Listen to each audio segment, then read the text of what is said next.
Hello everyone, welcome back. Thank you for joining me. We are doing a reaction video today, looking at some things you have tagged me on online.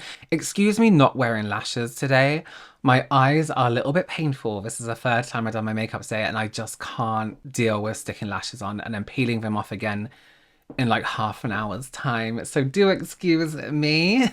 If you see anything online that you want to tag me in, you can just send it to me in a message on Instagram or TikTok, or just at me in the comments, and I'll take a little peek. As I always like to say in these videos, creativity and individuality have no rules, but makeup has a theory, and that's what these videos are about. For those of you who don't know me, my name is Robert. I've been a professional makeup artist for almost 19 years now. What? Yeah, shit. It's been a long time. And I've only been influencering for like 5, 6, so this is all still new to me. It's not. All right, let's see what we have to start with. I teach makeup to people like they're in kindergarten. Are you ready to finally learn how to contour? Forehead, draw a little rainbow. If you have a small forehead, skip this step. Find your cheekbone. Start near your hairline, just under your cheekbone. Draw a line until your cheekbone ends. We draw it under our cheekbone to show off the shadows that our cheekbone makes. To get a chiseled jawline, we are gonna draw right under that jawline. And if you've got a little extra skin here, put a little extra fake shadow there. I also like to put a little bit extra here and here. Be really careful when you shape your nose. Use just a little product and draw a straight line. If you want a button nose, draw a little curve here and here. Now we're gonna blend. And this is the part that people mess up on the most. Blend your forehead into your hairline first. Right. Soften that remaining line with little circles. Place your brush right under your cheekbone. Massage your cheekbone. Now massage under your jaw. When you're done, you shouldn't even be able to tell that you drew lines. Grab a smaller brush for your nose. Soften the lines by following the lines. Soften the curved line by following the curved line. Now you have an easy contour look, and it's customized to your face. Okay, so one thing I really liked about that is how she would say something, but then also be like, but then if you have a smaller forehead, don't do this. You know what I mean? That's a very basic, like, contouring thing. I personally don't like drawing on the face like that. I like to do one bit at a time and blend it, but that's just me. I just like the way it you can control it a little bit more as you go. I have nothing to say about that other than I felt like she was speaking to me like I was a moron and not a kindergarten. I love that she said to blend it into the hairline, because people don't. They draw that line on their head and just blend it across or blend it down, and you can see like a strip across their hairline. Bronzer, foundation, everything like that. I mean, you can see I've blended it into my hairline and forgot to wipe it, but you blend it into the hairline and then wipe it away, because some of us have red scalps, some of us have really white scalps. And when you don't blend into the hairline, it's so obvious that, you know, it's not a real shadow, it's just makeup. This is my dream hair, by the way, for me. This really nice whiter mixed with it. So nice. So nice. One day. Point of view, you always sweat your temple makeup off. Sweat your temple makeup off. So you put the brown lip stain on under your makeup.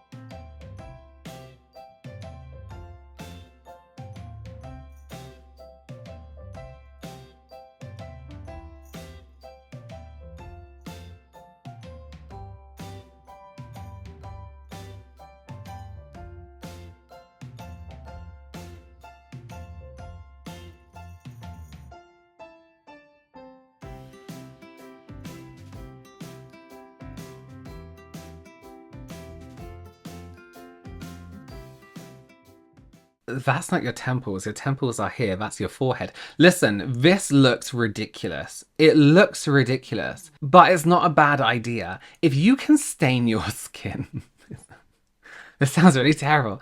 I don't recommend this, but I also do.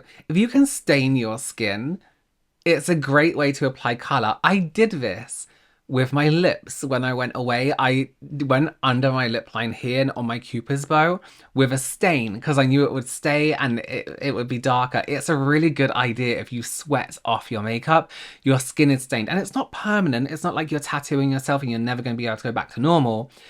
I mean, I would, I'm gonna say try and go into the hairline, but you can't really because it will rip your hair out when you peel it off. It's not a bad idea. I would love to know what she's using though, because that actually, the colour as well. Can we just talk about that colour? That's a great contour shade because it's like this colder but also bronzy shade. That is a beautiful colour and it actually matches her bronzer down here.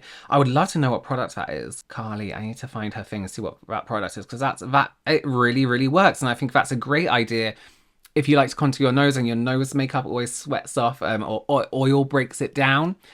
Great idea. I know it looks ridiculous. It looks like she's putting really bad like Bisto gravy on her forehead, but that would technically really work.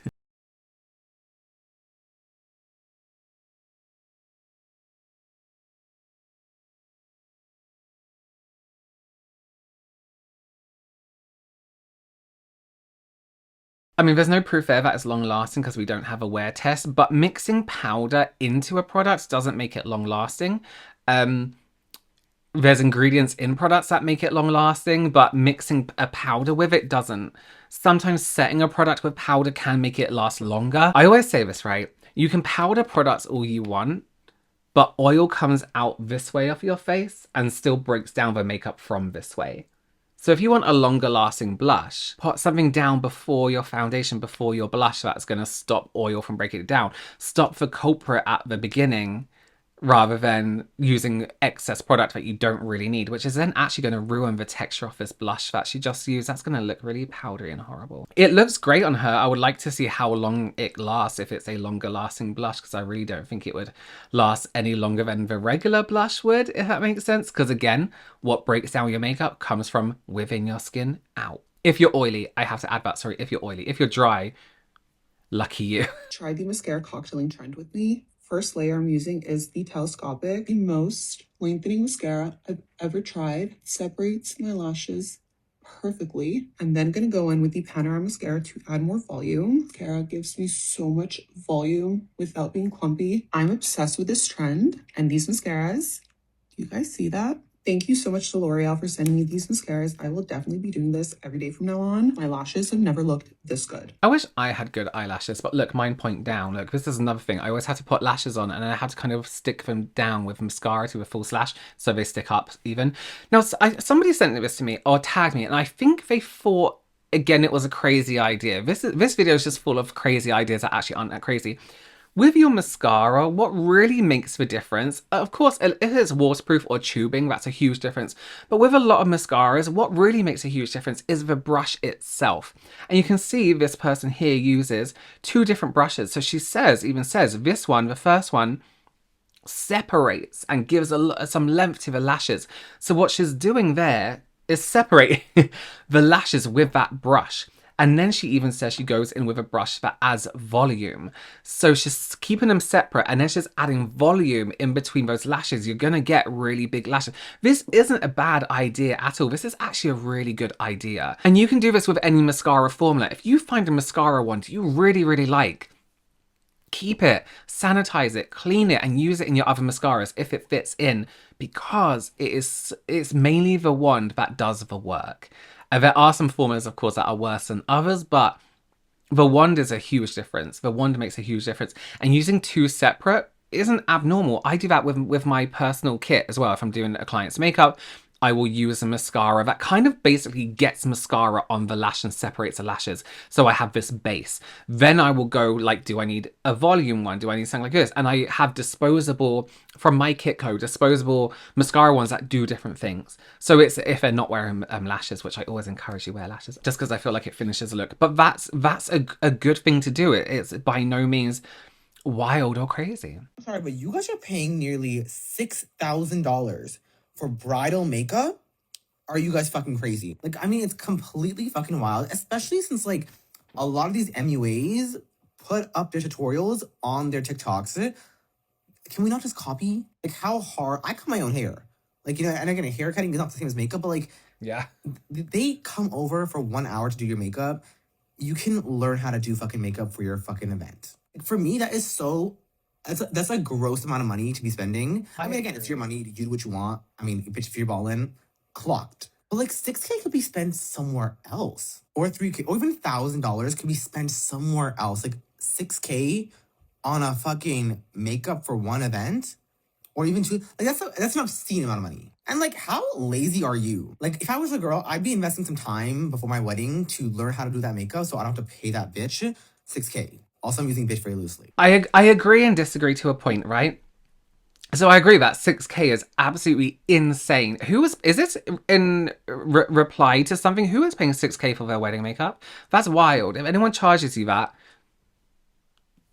no. Okay, so here's what you're paying for when a wedding makeup artist does your makeup, or a makeup artist does your makeup. Probably the travel, the hours, and then the kit. So you're paying like a percentage off of products used within a kit, because that then has to be repurchased again when it runs out. On top of that, you may be paying for experience of the artist, how experienced they are. And then like different fees, like your trials, for example. And on top of that, maybe your mum is having her makeup done too, and maybe your bridesmaid of honor, is having their makeup done, or maybe all your bridesmaids are having their makeup done. So a lot of the time it's not just an hour. You're not there for just an hour, because a lot of the time the bride is very stressed. They've got loads of stuff to do. Everyone's asking them loads of questions all the fucking time for some reason. It's like, let her chill out. It's her day and she's nervous. You have a mother. You have the what's it called? The maid of honor. And sometimes you might get in a package deal. And then there's the auntie who is always at the wedding, who comes over. I wish I booked a makeup artist for today. So many regrets now. I can't even do my makeup. My makeup's gonna look terrible. And you're like, just sit down, I'll do your makeup in a minute. You know what I mean? And then you just don't charge. So it's really like there is stuff to cover. However, $6,000 is insane. But then the other week I did a video where someone paid $230, which I thought wasn't enough. You know what I mean? So it really is a personal thing. However, if you are going to pay $6,000, hell, even $1,000 for your makeup, you might as well pay a makeup artist for a lesson, which is probably going to cost less, a makeup lesson, so you can learn how to do a glamorous look on a neutral glamorous look that you can do on your wedding day. And let's be real, like they said in this video, a lot of what you need is online nowadays. If you can do your own makeup as well as you can do it every single day, then you're good to go. The only thing that comes with a makeup artist is experience in making makeup last. Let me tell you something. I went to a wedding recently, my partner's friends, and the bride looked incredible. And actually an old colleague of mine did her makeup for that day. When I went up to the bride at the end of the night, after everyone had been drinking, after she had been dancing, I looked at her face, and in my mind, I thought, the makeup artist, her name's Beth. I was like, now how the fuck has she done that? Because her makeup looks like the same as when she walked down that aisle. She looks incredible. You're not just having your makeup done, you're having someone with experience. That artist was able to make that bride's makeup look incredible all day because she has worked on so many brides. She knows exactly what she's doing. So that's also what you're getting. $6,000 is insane. But let me tell you, I always think, is that like a piece of glitter in my beard? Wedding stuff is always marked up.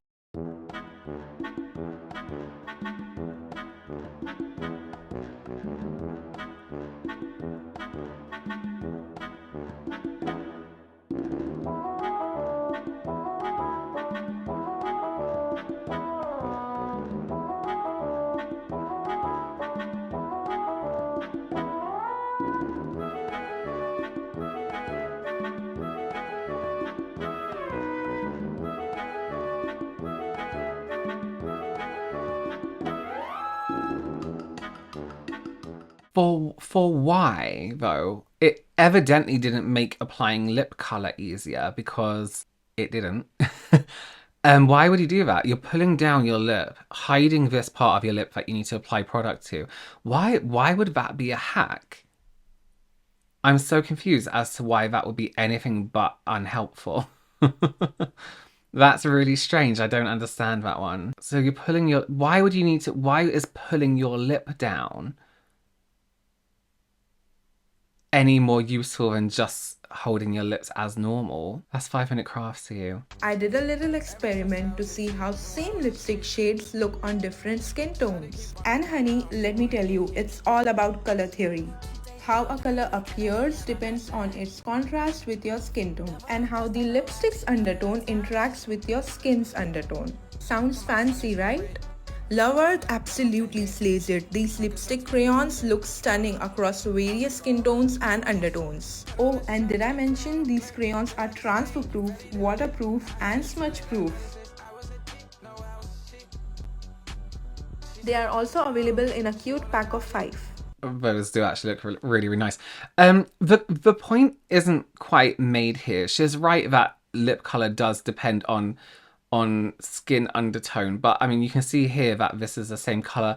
Just because you paint one half of your face white doesn't mean that it's going to look different. It is a lip undertone that we're talking about here, and the tone in your lips. So all these colors look exactly the same when she tries them on both sides. Even when she paints her lip white, it still looks the same on both sides, because that's not how that works. You need the actual natural lip tone in your lip to be able to demonstrate that. I've seen this be done and demonstrated really well by Glow by Monica and is that Jazz Lamo or Jazz Laughing My Ass Off?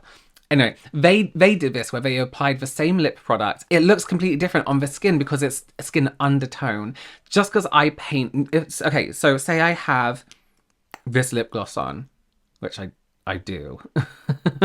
If I now paint one half of my face darker, it isn't going to make this look different. It still looks the same color because my lip undertone is the same. Like this girl was demonstrating in her video, it's the lip undertone and the skin undertone together that makes it.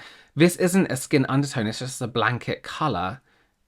Yeah, she's right in what she's saying, but the demonstration is incorrect. That's not correct. Okay, well, that's all I have for you today. Do let me know your opinions down below, and as I said, tag me in anything, at me in anything, let me know what you're seeing online. Thanks again for joining me. Please do consider subscribing, give this video a thumbs up, and I will see you very soon. Bye.